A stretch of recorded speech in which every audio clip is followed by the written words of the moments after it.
much, let the words fall on deaf ears. I'm here with Josh Ehrmann. Hello. He's a musician from the St. Louis area, and he just released his first CD today. If you're speaking through this song, well, don't let me cut you off.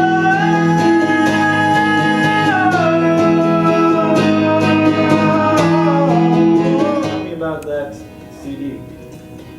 Well, the CD was recorded in Nashville in March and June of this year in a basement studio with Cody Bonnet, who was formerly a member of As Cities Burn. He produced it, and then Aaron, who was also a member of As Cities Burn, played drums on it.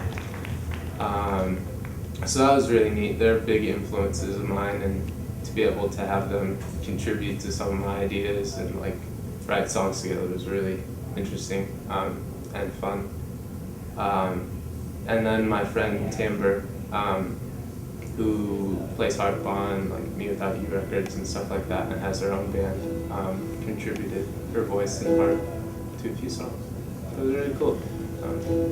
5 songs.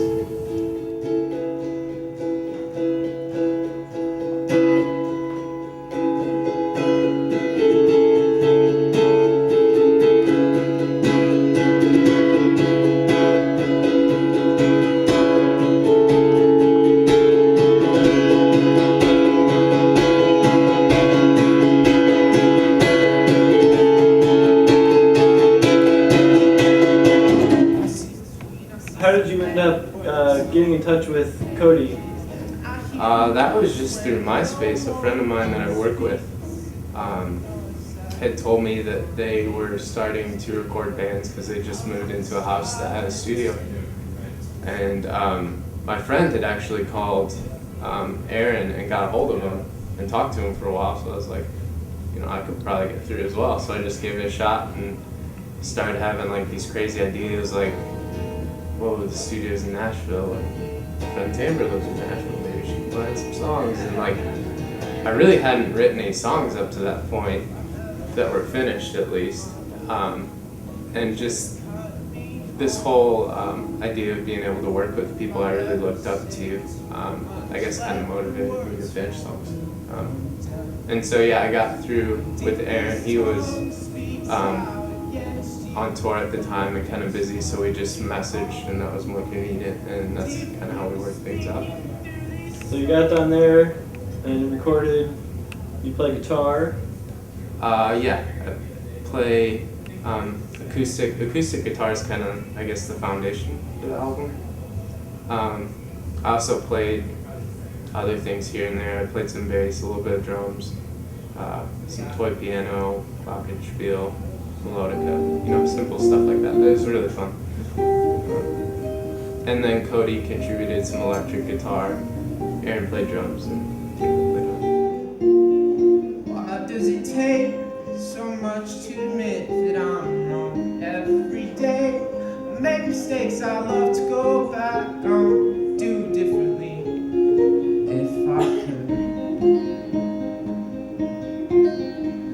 The longer I wait to get down on my knees, the more things I break along the way. Just doing as I please, not thinking about you, only thinking about me. La da da da da da da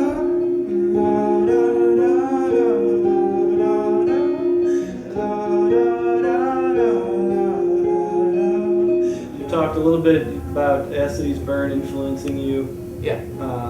What other kind of influences are on this record? What are you kind of trying to say with this? This record was more inspired by the experience itself.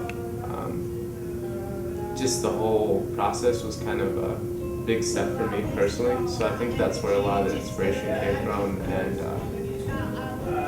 a lot of the themes on the record, and just, I guess, things I've been thinking about at the time, so that kind of shines through, and so more so just life experience than any sort of artistry. What would you say you've learned from doing this? I've definitely learned a lot about songwriting. and just I had a tendency to overanalyze, which is why I would always write parts instead of finishing entire songs. And I really learned how to keep it simple and be okay with being a beginner, you know, because I really like songs that have a lot of instruments.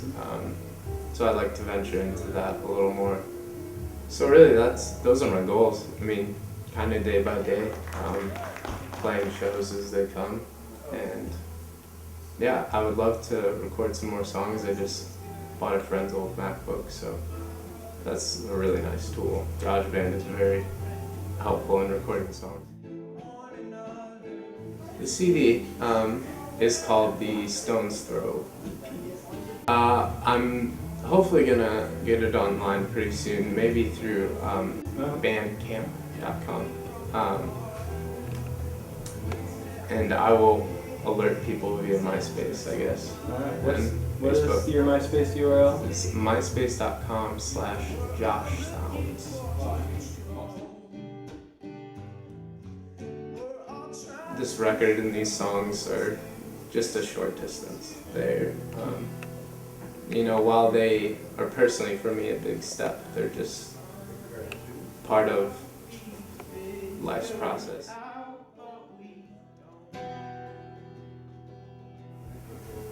Probably the most interesting story, I guess, is the song called Water.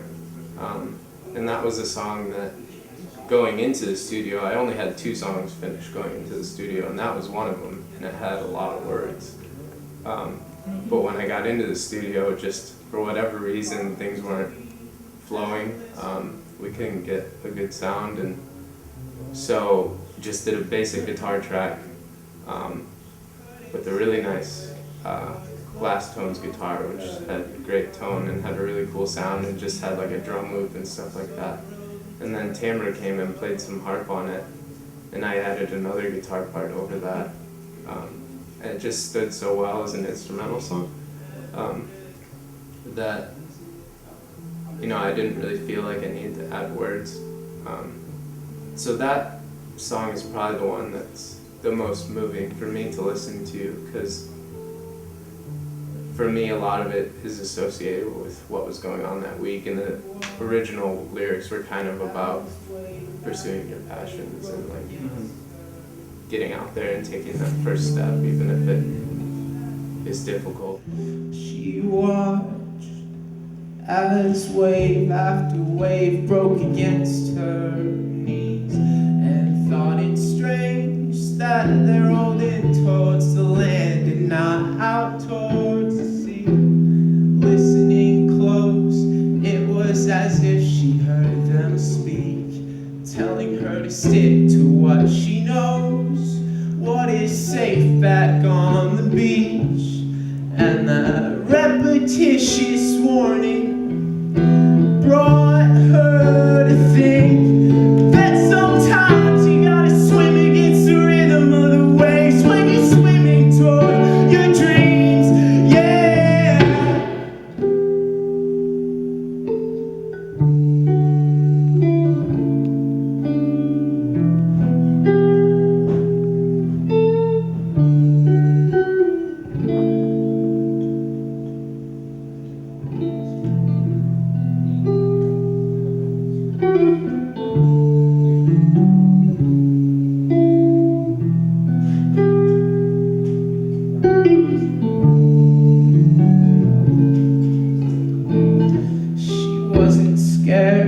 Of any tall or vicious waves, saying even Mother Nature is subject to the Father that I praise.